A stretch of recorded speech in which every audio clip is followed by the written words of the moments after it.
ओम शिवोहम शिवोहम शिवोहम। ओम सच्चिदानंद रूपाय विश्वोत्पत्त्यादि Hathaway तापत्रय विनाशाय श्री कृष्णाय वयं नमः। श्री कृष्णाय वयं नमः।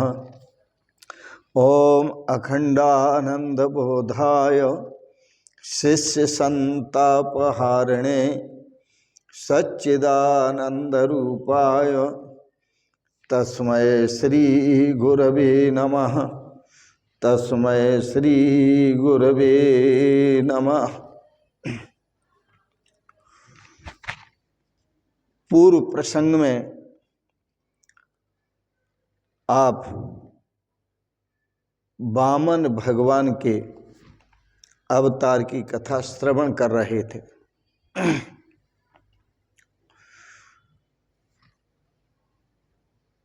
श्रीमद् भागवत में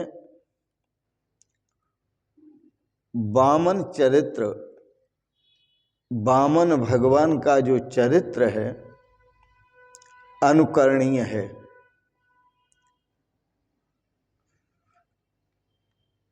अदिति और कश्यप का जो जीवन चरित्र है वह भी अनुकरणीय है। कश्यप अदिति का गृहस्थ आश्रम अत्यंत पवित्र था, अतः भगवान उन्हीं के घर प्रकट होते हैं। जहाँ पवित्रता होती है, महानता होती है, दिव्यता होती है, चरित्रता होती है, वहाँ भगवान अपने आप बिना बुलाए आते हैं। जब भगवान वामन भगवान प्रकट हुए तभी वे 7 वर्ष के थे, अतः उनकी बाल लीलाओं का वर्णन श्रीमद् भागवत में नहीं है। 7 वर्ष की अवस्था में ही उनके यज्ञोपवीत करने का वर्णन है।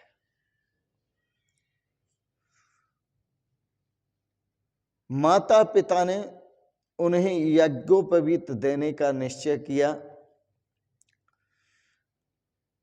यज्ञोपवीत की प्रक्रिया से, यज्ञोपवीत की प्रक्रिया से ब्रह्म संबंध होता है। जब तक यज्ञोपवीत नहीं होता तब तक ब्रह्म संबंध बनता नहीं।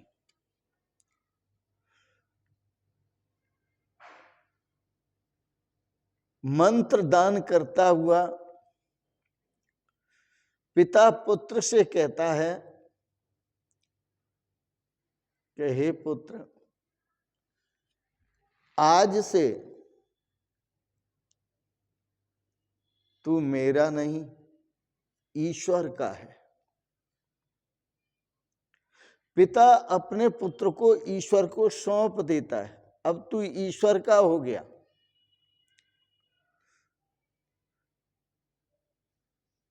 उस दिन माता के साथ उसका अंतिम भोजन कराया जाता है। इस पवित्र विधि के बाद पुत्र के माता पिता बनते हैं श्री नारायण और गायत्री देवी। नारायण में नाम आता है सूर्य देव नारायण का। सूर्य देव नारायण पिता बनते हैं और गायत्री देवी माता बनती हैं। जनेऊ की वेद विहित सेवा है।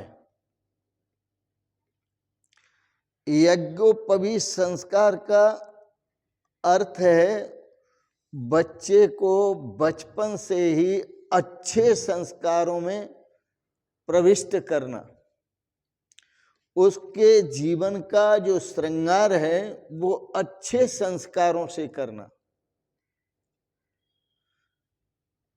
पवित्र विधि के द्वारा इस यज्ञोपवीत की रचना होती है। माता पिता बनते हैं सूर्य नारायण और गायत्री देवी। जनेऊ की वेद विहित सेवा है। मैं नारायण का सेवक हूं।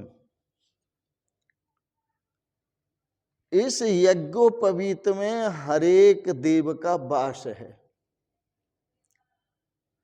देवों की स्थापना है। आज के लोग यज्ञोपवीत का महत्व समझते नहीं, इसलिए समाज में अराजकता फैल रही है। इसलिए माता पिता रोड पर अक्सर धक्के खा रहे हैं। इसलिए नास्तिकता बढ़ती जा रही है, चरित्रहीनता बढ़ती जा रही है, क्योंकि मनमाने ढंग से जीवन जिया जा रहा है। तैत्तरीय उपनिषद में जनेऊ बनाने की विधि बताई गई है। तैत्तरीय आरण्यक में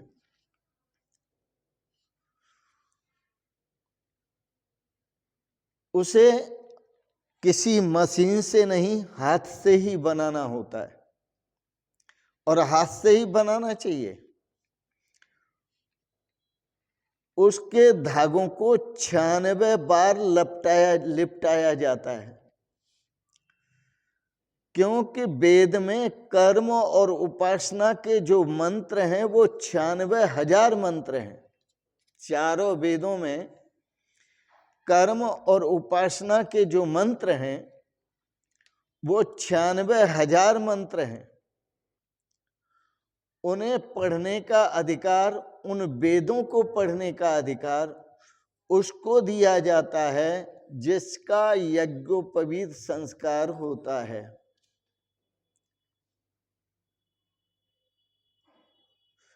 वैसे ही वेद के मंत्र 1,00,000 मंत्र हैं चारों वेदों में, किंतु बाकी जो 4,000 रह जाते हैं वह सन्यासियों के लिए ज्ञान के मंत्र हैं।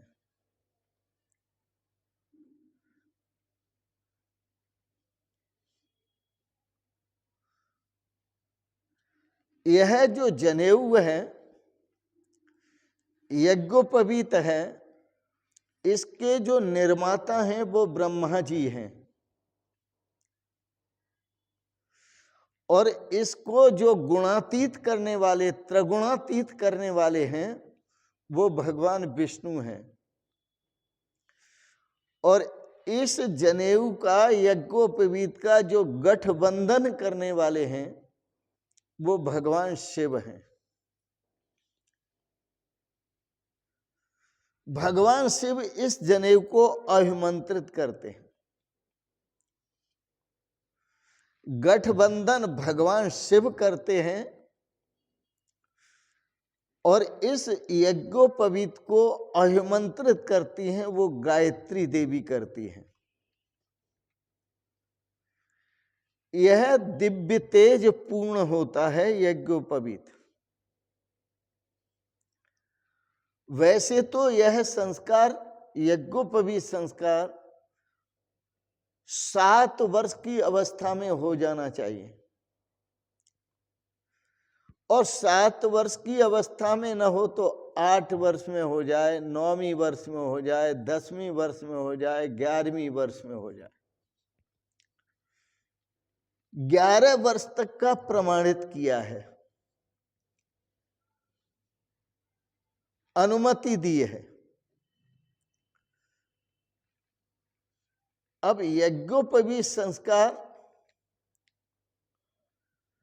का मतलब होता है जब गुरु यज्ञोपवीत संस्कार जो करने वाले हैं, वह यज्ञोपवीत संस्कार जिसका होता है उसको सद शिक्षा देते हैं, और सद शिक्षा देते हैं उस जनेऊ के साथ। जो यज्ञोपवीत देते हैं उसके साथ ही सद शिक्षा देते हैं। आज नवरात्रों का चतुर्थ दिन है। तीसरे दिन बताया गुरु पद पंकज सेवा तीसरी भक्तियमान। पहले दिन बताया प्रथम भक्ति संतन कर संगा, और दूसरे दिन बताया दूसरी रतिमम कथा प्रसंगा। कथा प्रसंग को सुनो। गुरु पद पंकज सेवा तीसरी भक्ति अमान। मान की भावना से रहित होकर, अहंकार से रहित होकर भगवान के, गुरुदेव के श्री चरण कमलों की सेवा करो। पद कहते हैं वाक्यों को, चरण कहते हैं वाक्यों को। उन्होंने जो ज्ञान दिया, उन्होंने जो आदेश दिया, उसका पालन करो, और उसका पालन करते हुए क्या आदेश दिया? पुत्र, शिष्य, मातृदेवो भव, माता का भक्त बनना, पितृदेवो भव, पिता का भक्त बनना, आचार्य देवो भव, अपने गुरु का भक्त बनना, जिन्होंने तुझे अच्छे संस्कार दिए। सत्या न प्रमतव्यम, पुत्र सत्य से प्रमाद मत करना, सदा सत्य बोलना, सत्य का आचरण करना। धर्मान न प्रमतव्यम, धर्म करने में प्रमाद मत करना, सदा धर्म का आचरण करना। चाहे जो भी हो, पर धर्म आचरण का त्याग नहीं करना, सदा धर्म आचरण करना।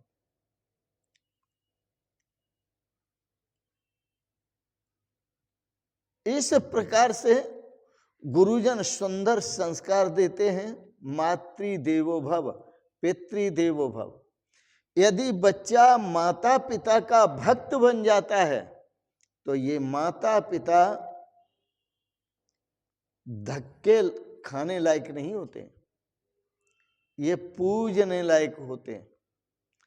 और ऐसा जो पुत्र होता है वो अपने माता पिता का जी भर के आदर करता है, जी भर के उनका सम्मान करता है, जी भर के उनकी सेवा करता है, अपने काम काज को भी देखता है। तो वेद में जो संस्कार दिए हुए, और जी भर के वह अपने गुरु की सेवा करता है, सतगुरु की सेवा करता है, क्योंकि संस्कार तो वहीं से मिले, गुरुओं से और सतगुरुओं से ही संस्कार मिले। तो संस्कार देने वाले गुरु हैं, और आगे का ज्ञान देने वाले सतगुरु हैं।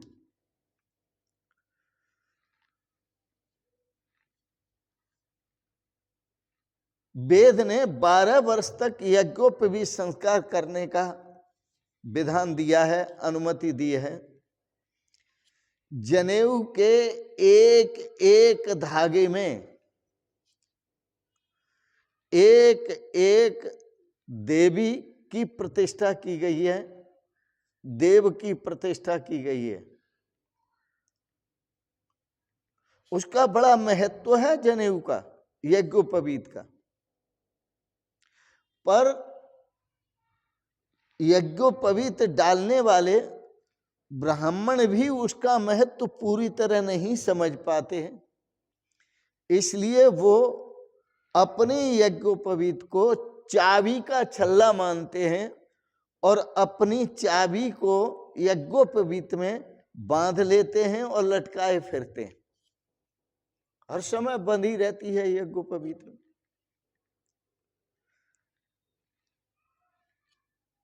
यह जनेऊ यज्ञोपवीत चाबी लटकाने के लिए नहीं है, यह माता की याद दिलाने के लिए है कि उनका आदर करना है, सम्मान करना है, सेवा करनी है। पिता की याद दिलाने के लिए और आचार्य की याद दिलाने के लिए है और धर्माचरण की याद दिलाने के लिए है, सत्य बोलने की याद दिलाने के लिए है। इस प्रकार से यह संस्कार दिया जाता है तो संस्कार की परंपरा अब नष्ट हो रही है। ये बहुत बड़ी हानि है देश की, और देश की हानि नहीं है, सभी की हानि है। अक्सर जो दुज है संस्कारेण दुज उच्यते, जब संस्कार होते हैं तभी दुज कहलाते हैं। द्वाभ्याम संस्काराभ्याम जायते ते दुजाः, दो संस्कार होते हैं, एक जन्म संस्कार होता है और दूसरा यज्ञोपवीत संस्कार होता है। जन्म संस्कार तो सबका एक जैसा होता है, जन्मते समय सभी एक जैसे जन्मते हैं और एक जैसे ही होते हैं। जन्म से कोई ब्राह्मण, क्षत्रिय, वैश्य, शूद्र हम मान लेते हैं कि जो जिसके यहां जन्मा है वो वही है, परंतु संस्कारेण दुज उच्यते, संस्कार जब हो जाता है दूसरा संस्कार यज्ञोपवीत संस्कार, तभी उसे दुज कहा जाता है। क्योंकि उस यज्ञोपवीत संस्कार में अच्छे संस्कार होते हैं और यज्ञोपवीत संस्कार नहीं होता तो प्रजा में सदाचार का अभाव होता है, सद्भावों का अभाव होता है, सद विचारों का अभाव होता है। इसलिए ऋषियों ने इन संस्कारों की रचना की है और यह रचना वैदिक है। इसका यह ईश्वरीय कृत रचना है। यदि संसार में भगवान भी अवतार लेंगे तो उनका भी संस्कार होगा। वामन भगवान पवित्र गृहस्थ आश्रम का जीवन निभाने वाले अदिति और कश्यप जी के यहां अवतार लेते हैं। कल के प्रसंग में आपको बधाई भी दी थी। तो अब वामन भगवान का यज्ञोपवीत संस्कार किया गया। उनको स्वयं मां अदिति ने लंगोटी दी। लंगोटी का अर्थ होता है बेटा पूर्ण संयमी रहना, अपने इंद्रियों पर सदा संयम रखना, सदाचार, अच्छा आचरण करना। तो मां ने लंगोटी दी, धरती ने उन्हें आसन दिया, इस आसन पर बैठकर भजन करो भगवान का। ब्रह्मा जी ने कमंडल दिया, जब तुम्हें भूख लगे तो भिक्षा मांग करके खाओ और भिक्षा से ही अपना जीवन यापन करो। सरस्वती जी आई, उन्होंने जप की माला दी कि इससे भगवान का नाम जप करना। कुबेर जी आए, ब्रह्मा जी ने कमंडल दिया जल के लिए, तो कुबेर जी ने भिक्षा पात्र दिया। ये भिक्षा पात्र है, जब भूख लगे गृहस्थी के दरवाजे पर जाना और भिक्षा मांगना। उदर पूर्ति अर्थम, जिससे पेट भरा जा सके, उसके उदर पूर्ति करना। और आदेश दिया कि ब्राह्मण का काम जो है वो त्रकालिक संध्या करने का है।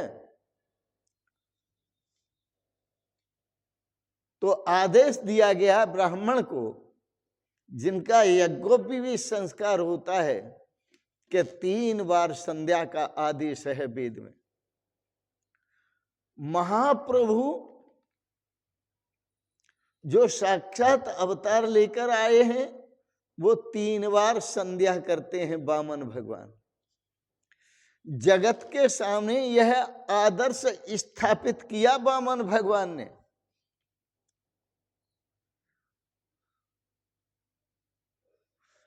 वे महान होते हुए भी, साक्षात नारायण का अवतार होते हुए भी यज्ञोपवीत संस्कार कराते हैं और गुरु के आदेश का पालन करते हुए त्रकालिक संध्या करते हैं, प्रातः, मध्याह्न और सायंकाल। यह त्रकालिक जो संध्या का विधान है, क्यों है? वह इसलिए है कि प्रातः, रात्रि और दिन का मिलन होता है,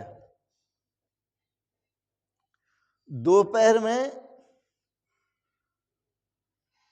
सुबह और शाम का मिलन होता है, शाम को रात्रि और दिन का मिलन होता है। यह संदेश दिया कि आप अपना मिलन संध्या करते समय परमात्मा के साथ एकता करो। जैसे रात्रि दिन में विलीन हो जाती है,